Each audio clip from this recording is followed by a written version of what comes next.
I had all this stuff that I'd collected in the 80s and 70s, and I re-taught myself everything that I'd forgotten, and taught myself even more than I knew before. So I have a different feel for it, more control of the materials. So if you haven't looked closely at the pictures, I'll pass a couple around. I want you to notice the edges of the prints.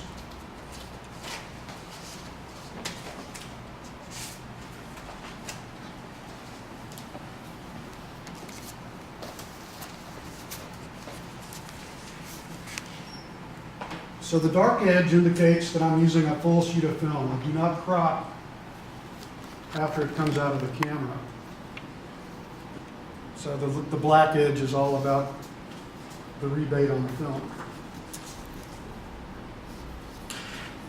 It's produced by the interior of the film holder. But before I get there, why do I do analog?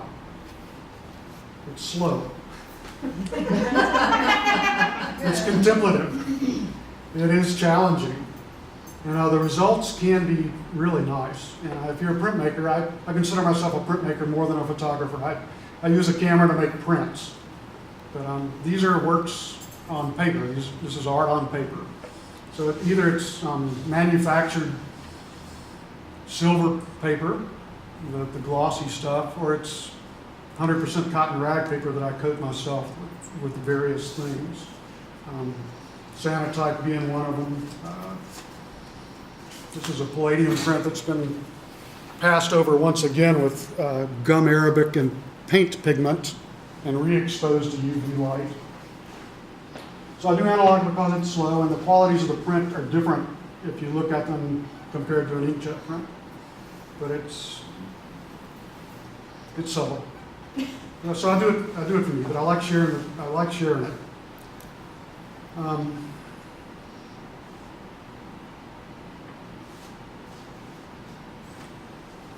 What do you mean by slow? Give us an example. Well, the exposures are slow, usually a half a second or a second of time.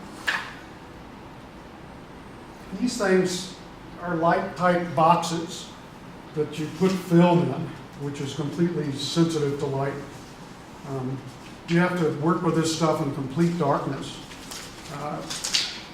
If it's exposed to even, if I'm developing a sheet of film and my phone rings and the light goes on, it'll fog it. If you look at the picture of the tree in the pool there, the lower right-hand corner has got a little light spot. That's because the phone rang.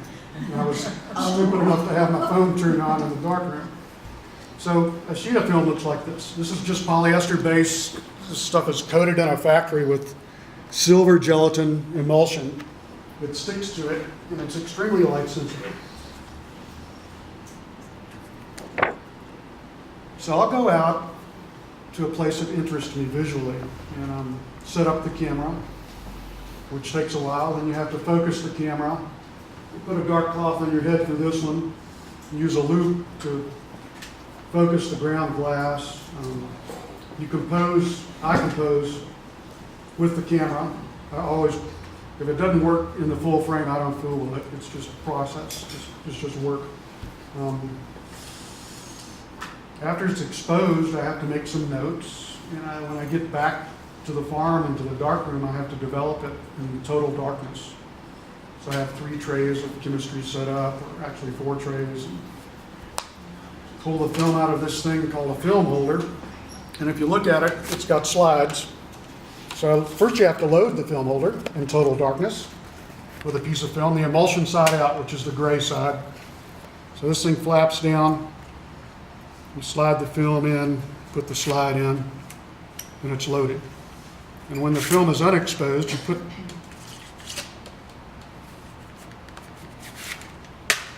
the silver side of the slide out, so you know that you've got unexposed film in it. After it's exposed, this thing fits in the back of the camera like this. So you set everything up, you focus your camera, you close the lens down, you set the aperture, you set the speed, you based on a light reading. I use this thing to measure the light. I measure the highlights pointed at the sky, I measure the lowlights pointed at the ground, make a couple other entries, and it'll tell me what they call the subject luminance range. So it allows the film to have detail in the shadows and the highlights. And it also allows me to make a print that there are details in the shadows and the highlights. And that can be a real trick if you don't, nail the exposure. So this, light meters are really important in analog photography. And knowing how to use them is important. If you look at the inside of that film holder, you'll see a little edge where the film slides in. That's what this black line around these prints is. Where did that thing go?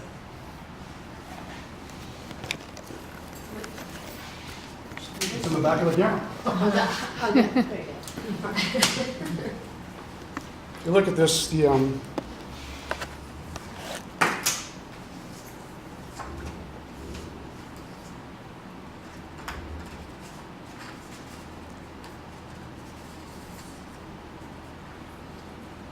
see a little lip here that holds a piece of film in place. And that's what makes this dark edge around the image. So it's a physical thing. So it's wet. They call it chemical photography or wet photography. The film comes out of the film holder in total darkness. I put it in a tray of water to soak it. I put it in a tube, an open piece of pipe.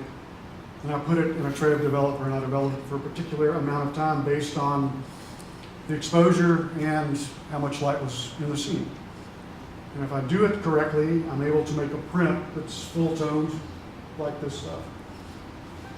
But silver prints are different than cyanotype prints in that they have different characteristics. They have a different characteristic curve. So I have to make a different exposure. The exposure is the same. The development is different for the two negatives. So I do testing. I will test a film and developer using a step wedge, like this thing, under the enlarger, and then I'll run tests and I'll generate a development chart that tells me how long to develop it for to get the density of the negative to a particular gradient. It will probably mean nothing to you. Times along the bottom, density grades along the side. So if I need a